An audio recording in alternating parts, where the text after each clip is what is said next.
इस लेक्चर में हम स्टडी करने वाले हैं बफर एंड स्ट्रिंग के बारे में।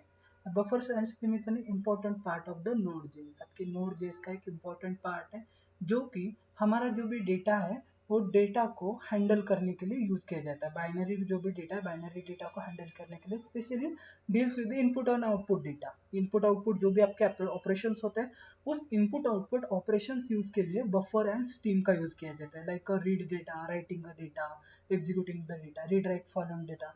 अभी ये जो डेटा रीडिंग एंड राइटिंग होता है वो नेटवर्क के साथ, नेटवर्किंग रिक्वेस्ट क्या होते हैं, उसका रिस्पॉन्स क्या होता है, उसकी प्रोसेस क्या होती है, तो उसके लिए यूज किया जाता है बफर एंड स्ट्रिंग का। पहले यूज करते हैं buffer. Buffer is an temporary storage area. आपका जो भी नोड.js ने अलाउ किया है, जो भी आप डेटा आपके पास आ रहा है, उस डेटा को टेम्पररी स्टोर करने के लिए यूज किया जाता है बफर के लिए, जो कि नोड.js अलाउ करता है work with the binary data directly. वो डेटा बाइनरी डेटा पे डायरेक्टली वर्क करता है। उसके बाद essential for the essential an array of integer each representing bye data, जो कि आपका एरे बाइनरी एरे उसके लिए यूज किया जाता है। तो उसके अलग अलग मेथड्स हैं, तो हम यहाँ पे 3 मेथड्स उसे समझ के लेने वाले हैं।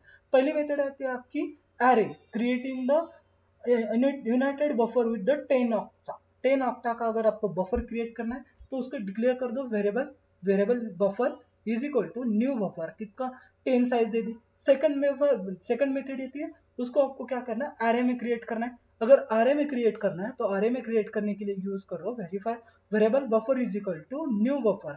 10 साइज होगी उसकी 10, सॉरी एरे में क्रिएट करना है तो मैंने एरे क्रिएट कर दिया, 5 का एरे मैंने यहाँ पे क्रिएट कर दिया, वो मैंने पास कर दिया।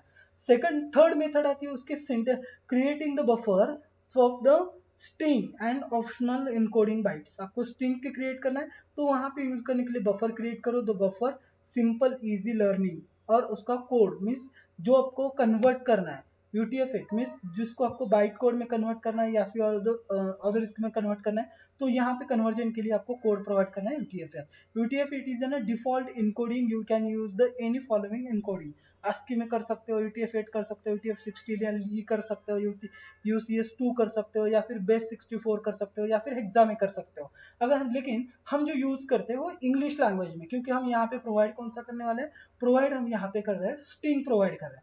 तो स्ट्रिंग प्रोवाइड कर रहे हैं, उसकी वजह से हमने यहाँ पे कोड यूज कर दिया उसका UTF-8 एक कोड यूज कर दिया। उसके बाद नेक्स्ट आता है आपका स्ट्रीमिंग। स्ट्रीमिंग भी मोस्टली यूज किया जाता है आपका रीडिंग एंड राइटिंग के लिए। रीड करना है डेटा को या फिर राइट करना है, हैंडलिंग। लेकिन कौन सा data, large number of data set. Buffer में टेम्पररी डेटा और स्मॉल नंबर ऑफ डेटा को हमने रीड और राइट कर सकते हैं, लेकिन स्ट्रीम में हम large number of data set को रीड और राइट कर सकते हैं।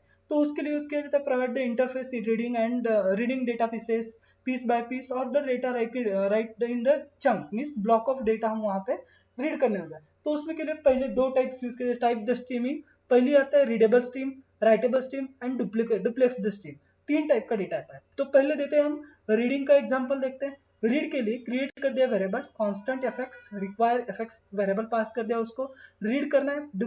रीडेबल स्ट्रीम या फिर इसमें जो भी डेटा आ जाएगा उसको रीड करना है। कौन सा data, large file dot txt। आपके पास जो फाइल है उस फाइल को क्या करना है, रीड करना है। अभी वो डेटा किस तरफ से आ जाएगा, चंक ऑफ डेटा है, मीन्स एक ब्लॉक ऑफ डेटा है, तो वहां पे फंक्शन यूज कर दिया, function chunk.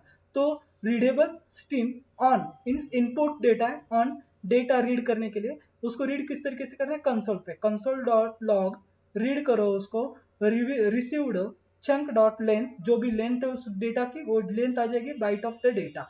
Readable function use कर दो और एंड कर दो उसको, वो रीड हो जाएगा। उसी तरीके से अगर डेटा को राइट करना है तो फंक्शन यूज करना पड़ेगा आपको राइटेबल फंक्शन यूज करना है, और आउटपुट फाइल के अंदर आपको जो भी डेटा राइट करना है वो डेटा आप उसके अंदर राइट कर सकते हो। जैसे कि मैंने यहाँ पे 2 लाइन राइट कर दी है, पहली है हेलो, सेकंड है वर्ड। अगर मैंने इसको प्रिंट कर दिया राइटेबल स्ट्रीम डॉट एंड, एक क्लोज द स्ट्रीम, आपकी स्ट्रीम क्लोज हो जाएगी। अगर प्रिंट करना है तो कंसोल डॉट लॉग करके उसको एफएक्स को प्रिंट कर दो, वो प्रिंट हो जाएगा। Is an buffer and streaming, जो कि हम डेटा हैंडलिंग के लिए यूज किया जाता है, रीडिंग एंड राइटिंग के लिए। Okay, thank you. Next part हम नेक्स्ट लेक्चर में देख लेंगे, नेक्स्ट सेक्शन में।